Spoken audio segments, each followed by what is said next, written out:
morning, sir. Good morning, everyone.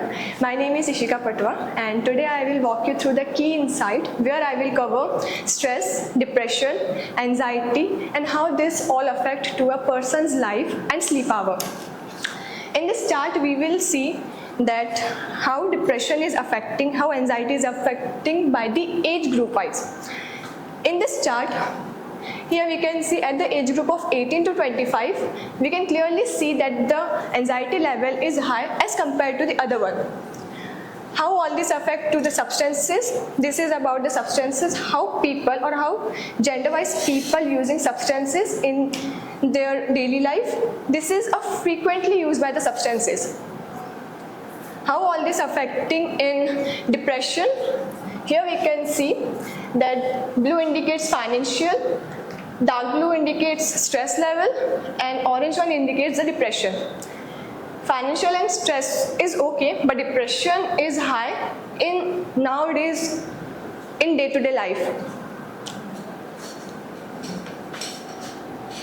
If we can see only about the gender-wise, here females have more anxiety as compared to the male.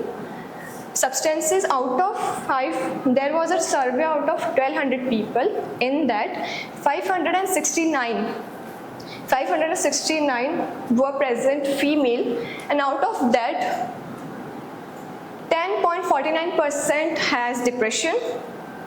And same in the depression chart, we can see that depression level is high, especially in the age group of 36 to 45 and 66 to 75. And the loneliness and work stress is okay. If it is less than 5 or 5, it is okay, but more than 5, it is little bit risky. If we can compare about the male, the anxiety level is okay, but the depression is high, and out of 1200 there is 520 were present male.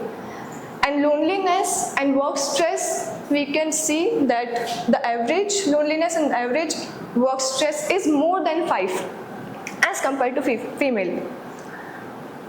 The interesting thing about the non-binary people is they have anxiety, but only in the age group of 56 to 65. And same we can see the depression level is high at the age group of 56 to 65. And all this affecting to the loneliness as well.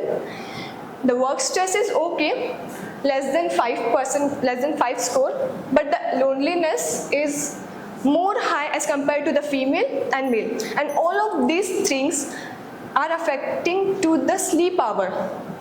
Out of 90 people, there are non-binary. 44 is healthy, that is good number, but risky is 39, which is we have to understand that what's the problem behind that. And all of these 3 things are affecting to their mental health, sleep hours, and all for this we have conclusion is we can provide a seminar, we can provide a program where we can tell that how they can reduce stress, how they can reduce depression and anxiety. We can also give them a proper suggestion, do exercise daily, not more than at least start with 5 minutes or 10 minutes, that calm their mind. We can also give them suggestion to do meditation, not only to calm your mind, it will affect to your work as well. If you are feeling unhappy, depressed, or feeling low, this will not only affect your mental health, but it will affect your family as well. So all for this is stronger mind, happier life. Thank you.